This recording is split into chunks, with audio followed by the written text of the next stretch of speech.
evening. Welcome to the ITV News in London. Tonight's main stories. A step closer to freedom for road rage killer Kenneth Noy after he wins his latest legal battle. A mother's anger as the man who killed her son with a single punch is jailed for 6 years. It may just as well have been a shotgun or a knife because Oliver was gone before he hit the floor. What lies beneath the controversy over the ancient graveyard threatened by HS2 and... I was adored once. From Harrow to Hollywood, as Dev Patel hopes for Oscar glory this weekend, we go back to where it all started. Hello, I'm Lucrezia Milerini. The notorious road rage murderer Kenneth Noy today won a significant legal case in his quest to be released. He could now be moved to an open prison after the High Court overturned a previous ruling by former Justice Secretary Michael Gove. Noy murdered Stephen Cameron on the M25 in Kent in 1996 and then went on the run to Spain. He was jailed in 2000 with a minimum term set at 16 years by the then Home Secretary David Blunkett. 2 years ago, the government rejected a ruling by the parole board that he was suitable for a move to open conditions. Today's High Court victory now means he could soon take a step closer to freedom. This from our political correspondent, Simon Harris. In 1990s Britain, Kenneth Noy was one of the country's most feared gangsters. His notorious road rage murder of a motorist, Stephen Cameron, was made into a TV drama. Noy went on the run in Spain, but was finally caught and sentenced to life. Now he's won a significant legal victory, which could pave the way for his release from jail. In 2015, the parole board said Noy could be moved to an open prison, usually regarded as a first step towards release. But the decision was overruled by the Justice Secretary, at the time, Michael Gove. Today, the High Court said Mr. Gove was wrong. In the 1980s, Noy killed an undercover police officer in his garden. He claimed it was self-defence and was cleared of murder. The parole board's assessment of Noy suggests the career criminal is a changed man. They considered that he had made considerable progress in addressing his attitudes, tackling his behaviour, engaging with the types of offending behaviour programmes that are run in prison, such that they felt he was now safe to be moved on to an open prison. Author Wensley Clarkson has written a book about Noy.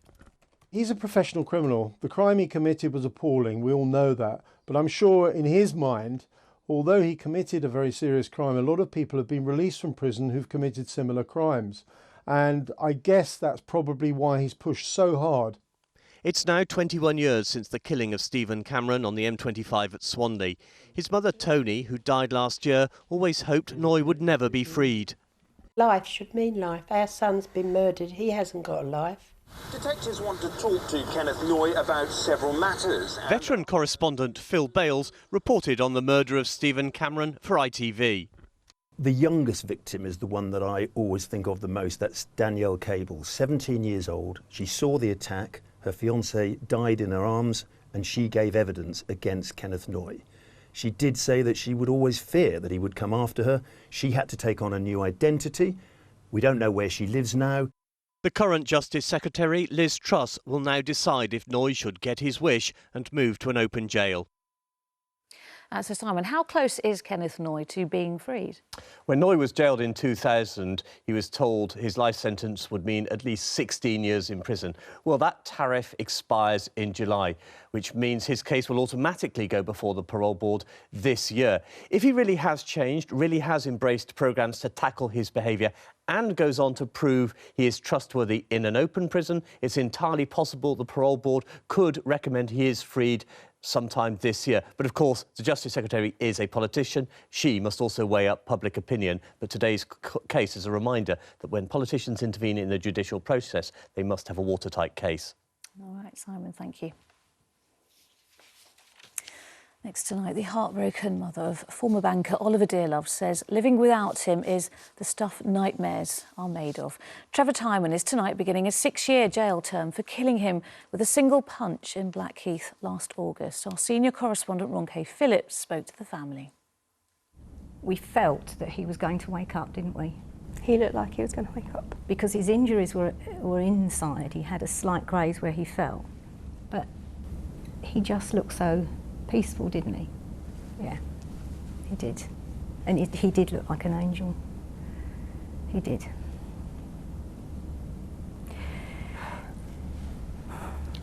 The emotions still raw and the pain palpable, remembering the day they had to switch off the life support machine, keeping Oliver Dearlove alive. The banker was killed by a single punch to the head in an unprovoked attack as he waited for a taxi. It's something nightmares are made of, actually. People should just really think twice about using their fists, because I think the way that blow was taken and landed, it may just as well have been a shotgun or a knife, because Oliver was gone before he hit the floor. After the jury cleared him of murder, Trevor Timon, the man who delivered the punch, was jailed for 6 years and given another 5 on licence.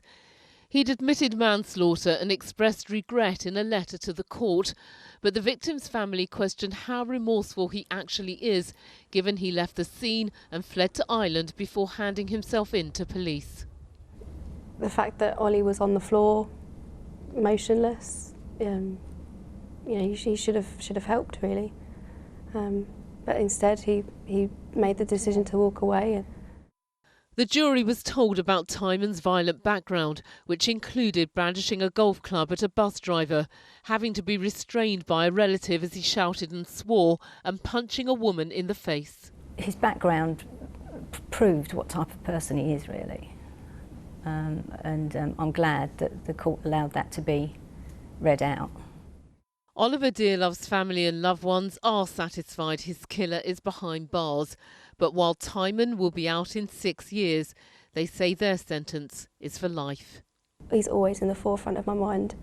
You know, he's there when I wake up, he's there when I, go to sleep. So moving on from someone like Oliver it's going to be tough. Ronco Phillips talking to Oliver Dearlove's mother and girlfriend. A former suspect in the racist murder of Stephen Lawrence has been jailed for more than 6 years over his involvement in a cannabis ring. Neil Acourt was described by a judge as the man at the top of the scheme, funneling millions of pounds worth of the drug to the northeast of England. He was arrested over the murder of the 18-year-old Stephen Lawrence in Eltham in 1993, but the case against him was dropped. A London council has admitted failings at a tower block where 3 women and 3 children died in a 2009 blaze. Southwark Council pleaded guilty to charges brought by the London Fire Brigade in relation to safety breaches at Lakanal House in Camberwell. Ria Chatterjee reports. It was a Friday, sunny afternoon. People had their windows open. I saw the smoke from the initial fire, and then over the course of about 40-45 minutes saw it spread. It was terrifying, to be perfectly honest with you. 6 people died in this fire, 3 of them children. Dave Lewis watched it unfold from the next block, identical in structure. If I hear a smoke alarm go anywhere in the block, and we have really good and really loud smoke alarms now, my heart stops. Southwark Council today admitted that between 2006 and 2009, they failed as landlords of Lakanal House in their responsibility to carry out suitable fire risk assessments or take general fire precautions. So many failures, so many damning failures, 6 lives lost. Pleading guilty almost isn't good enough. No, it isn't, and you're totally right, there were failures. We didn't do what we should have done as a landlord. We shirked on our responsibilities around the fire risk assessment. On the day, the fire started in a faulty TV set on the 9th floor. Panels along the walls caught alight and the flames spread upwards. The central stairwell was the only way out, but it filled with thick black smoke. The court heard about the absence of strips or seals on doors, inadequate fire protection to the stairs, and ceilings which lacked material that could have reduced the risk of fire spreading. Why weren't basic checks carried out on the flats. What is your answer to them? I would say is I don't know why they weren't. They should have been. I can only say sorry. I'm sorry they weren't. But that's weren't not good out. enough, is No, it, it's for not good family enough. Sorry, members? it's never going to be good enough. Since the fire, Southwark Council has spent a total of £62 million on homes across the borough, including Lacanal House, to ensure they meet the London Fire Brigade's fire safety recommendations. The building is set to reopen next month. The council will likely be fined, a sum that is no match for the lives lost. Ria Chatterjee, ITV News. Some of London's oldest sporting history could be about to be ripped up to make way for the HS2 rail link. Buried deep in St James's Gardens in Camden are graves dating back to the 18th century, including those of at least 3 of the world's finest prize fighters, among them Bill Richmond, the first black sports star ever recorded. Martin Stew has the story. They go all the way along. Are these the forgotten graves of boxing's forgotten superstars? So you never know what they might find in one of these stones. Their names have eroded away, but their fights are written into sporting folklore. Boxing at the time of the sort of late 18th and early 19th century was the biggest sport in the country, and most of the leading boxing amphitheatres and establishments were all around this area of central London. We think there's probably 3 famous bare-knuckle boxers buried here. Principal among them, Bill Richmond. He was a former slave from America who was the first famous black sports star ever recorded, despite not starting to box until he was in his 40s. The others were the unbeaten Henry Pearce, known as the Game Chicken, and bare-knuckle legend William Ward. So this is the burial list for the parish of St James. So the name of William Richmond, buried in January 1830 at the age of 67. It says when he was buried, but it doesn't say exactly where. Unfortunately not, and this is where the problem comes in. A high-speed answer might be provided by HS2. Developers plan to dig up St James's Gardens to extend Euston Station for the new train network. Unless he's found with a coffin plate in an intact coffin, then it's going to be quite limited. With 61,000 bodies buried, the lead archaeologist isn't confident of finding Bill Richmond's remains, but his boxing bouts offer a glimmer of hope. Maybe he has damaged knuckles, maybe he has fractures on his face from bare knuckle fighting, so there might be other signs, and if we know from the records that he had any other physical traits or how old he was, maybe his stature, then that will give us an indication if we think we have a coffin and a skeleton that fits the bill, literally. But not everyone is pleased the gardens are being dug up. The vicar of St Pancras is fighting to keep the space green. Well, we bought the gardens in 1887. The local population then, as now, had no gardens. There was industrialisation, pollution, all the things that you see today. It is still needed as a public garden. Like Richmond, the vicar refuses to take a backward step. But in this duel for this green corner, it looks inevitable the needs of HS2 will win. Martin Stew, ITV News. Next tonight, we first met transgender actor Jake Graff after he appeared alongside Eddie Redmayne in the film The Danish Girl. Well, now he's written and directed his own short film, which gives a rare insight into the daily struggles that trans people go through. I'll be talking to him about why he's made it in just a moment. But first, here's a clip from the film, which is called Headspace. Hello? Yes, Hannah Winterbourne. Yes, speaking. Yes, I know I don't sound like the Hannah you expected, but this is Hannah. Why can't you believe that? Well, Jake joins me now. Jake, thanks so much for coming in to talk to me about the film. Why did you decide to make it? I think the thing with trans people is that there are so few of us out there that most people don't know anyone trans, and obviously people are scared of the unknown. And I thought it might be it give people a glimpse and a sort of rare insight into what trans people go through on a daily basis. It really does, because even just from that clip there, now this is Hannah. Hannah. It's actually your girlfriend. She is. She's also the highest-ranking transgender officer in the British Army, so she's very impressive. Captain Hannah Winterbourne. Oh, wow, OK. But those experiences, those little insights, as you say, it's incredibly powerful to see, because it isn't something that we would think about So it's really important that you do highlight that. What other experiences have you got in the film? Well, I mean, it's things that I hoped also would be relatable, not just within the community, but also on a sort of broader level. One of the characters walks past a building site and gets catcalled by a builder, and obviously finds that very uncomfortable as a woman, particularly as a trans woman.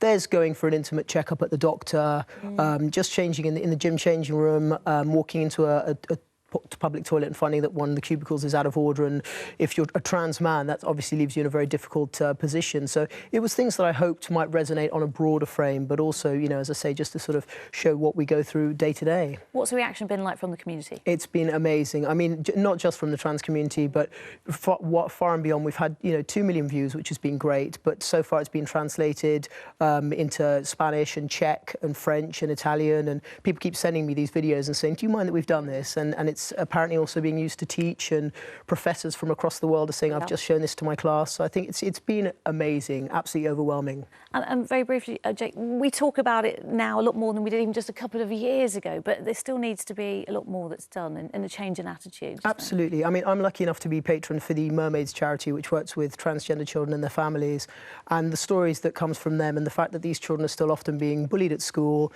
the fact that trans adults still don't feel safe walking down the street, trans women in particular. I think things are definitely changing for the better, but there's still a long, long way to go. All right, well, listen, let's hope things will change. Jake Graff, thank you so much for coming in to Thank you for having me. Thank you. Well, time for some sport now, and the problems in Europe continue for Spurs.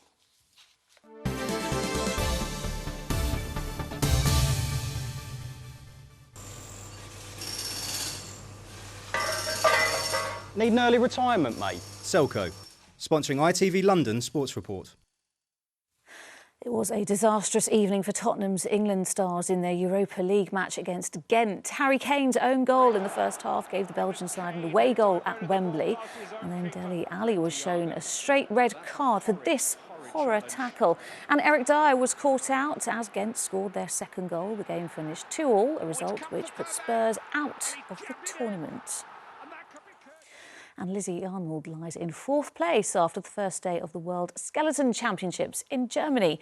The Olympic champion from Kent finished just 0.02 of a second outside the top 3. However, the second run was cancelled after heavy snow affected the course. 2 more runs take place tomorrow.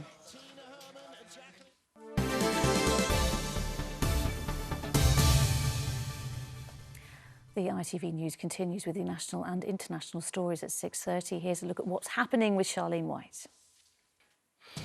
Corbyn under pressure after Labour lose a by-election in a seat they've held for 82 years. Theresa May hails the Conservative win in Copeland as astounding. But the Labour leader, whose party did win a by-election in Stoke, says he has no intention of standing down. And no revolt over Ranieri. Leicester deny the players forced him out as boss. Join me for those stories and more at 6:30. My next guest tonight needs no introduction because he brings his own. I'm too sexy for my love, too sexy for my love, love's going to leave me. Richard Fairbrass from Right Said Fred is here. A new single, a new album too, and yet you can't escape that old classic. No. 26 years on. Yes, I know. How's it? I mean, do you ever get tired of it? No, I don't, actually. I know. I can honestly say I have never not wanted to do it. Yeah. No. I mean, it's got everyone in here dancing around, I have to say. Everyone knows it. Yeah, I know. It's weird. When I look back, we were talking about it actually back there. It is really weird to look back how it all happened, yeah. And still too sexy. Very sweet of you to say so. I have my moments. Listen, you've got a new album out now, haven't you? It's called Exactly. Out today. And it's your 7th album? Am I right? Or the 9th? 9th. I don't remember. Yeah, there's too many. There are so many. They all become one big album. I think it's the 9th is what I was told. And it's out today. Exactly. It is out today. Yeah. Now, the single, Sweet Treats, we're just going to hear a little clip of that now. I won't hurt you, I won't hurt you, I won't light the fires I lit before, 'cause you're my sweet treat. It's catchy. Yeah, I enjoy singing it, actually. Yeah, and We did that in a pub in Slough. Yes, no, I heard. Mm. And also something very interesting about the budget for this video. Now, where's the money going? Because you're giving it It's going to Crisis. Crisis. Yeah, so why are you doing that? It's... Well, my brother was made homeless before the ban happened. Yeah. And the guy that we used to work with in the business has a long connection with Crisis. And we were talking about the budget, and the budget was originally just going up and up and up and up. And I just didn't feel happy spending all that money. It just seemed... So he just said, why don't we just do a really simple, cheap video and give the difference to Crisis? And that's what we did. And it has been 26 years since that first hit single, and Yes. you're still going. So what is the secret? Does it help that you're working with your brother? I think it helps. Yes, I think it does. I think if you're single, working on your own in this business, I reckon it's pretty tough. Yeah. Yeah, I think, particularly for girls, I think. And it's good if you've got someone to bounce off. I think that really, really helps. Yeah. And we've got some really good people working with us now. Yeah. And we know the game now. When I didn't when we started. Yeah, and I know you've got some live shows coming up We as have well. a live show in London in May or June. We're just firming it up. And we're doing Camp Bestival and Cornbury. And we're doing the music hall in Ramsgate. And if people can't wait as long as that, I'm I know looking you're doing I'm looking forward to but it. you're doing a It'll be fun. Facebook Live for us, aren't you? Yes, Straight I'm after doing the Facebook, show. yes, yes. So they Yes. can all log on to Facebook and I'll be there. put the questions into you. Richard Yes. Fairbrass, thank you so much for coming to talk to me. It's a pleasure. Thank you. Thanks a lot. Now, this weekend could be the biggest yet for London actor Dev Patel. In 2 days' time, he'll be walking down this red carpet at the Oscars, where he's up for Best Supporting Actor for his role in Lion. It's all a far cry from Harrow, where he first discovered his love of performing. Well, Rags Martel spent the day there meeting some of those who've helped him along the way. Let's start with where you're from. Calcutta. Which part? I'm adopted. I'm not really Indian. We're used to seeing him on the big screen. I'm starting to remember. But for Dev Patel, it all began on the smallest of stages. Well, stop that then! I'm not going to meddle with him! Here's the Oscar-nominated actor in his first ever role. If I'd known you could actually fight, I would have never challenged him to a duel in the first place. This one's a really good one as well, isn't it? Do you know that was the first time that he wanted to act, wasn't it, when he came? At his former primary school in West London, his teachers were the first to notice his talent. What was he like in that production? He was absolutely amazing. His acting in it was outstanding. He was brilliant. He enjoyed it. He loved every minute of it, and he put his heart and soul into it. And on the last night of the production, he got a standing ovation, and I've never seen that happen. And the BAFTA goes to Dev Patel for Lion. His acting now has wider recognition, winning Best Supporting Actor at the BAFTAs and up for an Academy Award on Sunday. Welcome to Who Wants to Be a Millionaire? His rise to stardom came quickly. His first film won Best Film at the Oscars. Are you nervous? Am I nervous? Oh, yes. But remarkably, Dev Patel almost didn't become an actor. At school, he was a Taekwondo champion, and Stuart Anslow, his instructor. Can you quite believe he's nominated for an Oscar? I've got to say, it always seems funny seeing him alongside. I remember when the first time I see him with Clint Eastwood, and it's like, well, he's with Clint Eastwood. And to me, he's still Dev, the little greenbelt who I filmed on a video camera years and years ago, doing basic moves and stuff like that for a club video we did. Long before the Oscar nomination, long before the BAFTA win, for Dev Patel, acting began right here on this stage. His first performance when he was 12. Dev Patel never had any formal acting training, and Divine remains his first and only drama teacher. When we met him last summer, he said that walking out on the stage and getting a laugh was the first time he thought, this is for me, this is what I want to do. And he's now an inspiration to the other pupils at his school. How does it feel to have Dev Patel being a former pupil here? It feels like all your dreams can come true because he just was a normal boy in Rainers Lane and now he lives in Hollywood and is a film star. It gives us that thing that we can do anything. If we put our heart to it, it can happen. And on Sunday, he might be holding an Oscar as well. Rags Martel, ITV News, Rainers Lane. We wish him luck. Now, the Met Police seized a record amount of £73 million from convicted criminals in the 12 months up to April 2016. That included £943,000 that was seized when officers found a holdall containing the cash in a black cab. Once police prove money has been earned illegally, they can seize it under the Proceeds of Crime Act. Now, it's not often the words estate agent and kind-hearted are put together, but have a look at this. Bless him. 96-year-old Joni from Walton-on-Thames was so overwhelmed by Storm Doris and the 60 miles/hour winds yesterday she had to cling for dear life to a lamppost. Dan Barnett saw her outside the nearby estate agency where he works and ran out to help her get home. Well, it's been nowhere near as windy today, thankfully. But what does the weekend have in store? Here's Alex Beresford.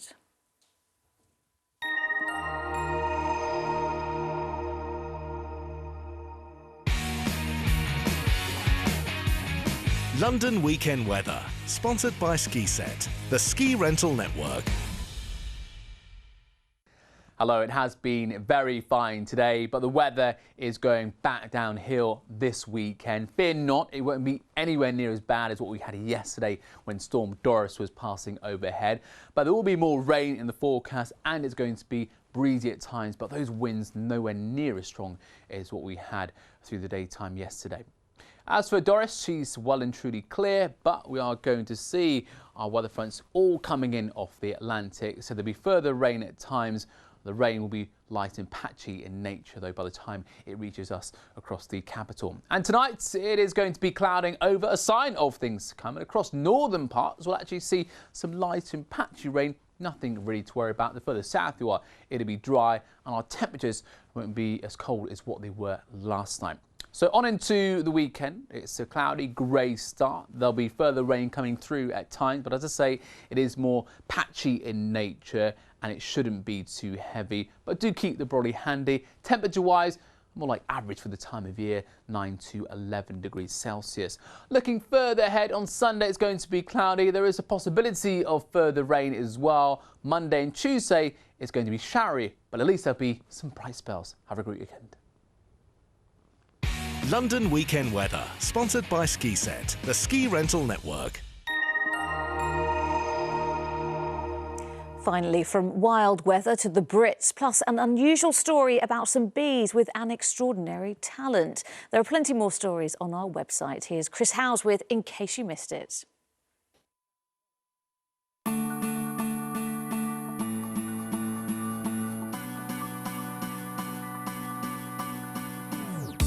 If there's one thing we'll all remember about this week, it's the weather. You know it's bad when the storm's given a name. This one was Doris, and here's what she looked like. What a commute to work we all had on Thursday, including this woman swept right off her feet in East London. As Storm Doris approached, someone in Surrey found something rather unexpected. Shivering near some bins in Tadworth was this 4-day-old puppy. She's so young, the RSPCA can't work out what breed she is. They've given her a name though, what else? But Doris. If you can help inspectors work out how she was abandoned, you can find their contact details on our website. In the much drier surroundings of the O2 this week were, of course, the Brits.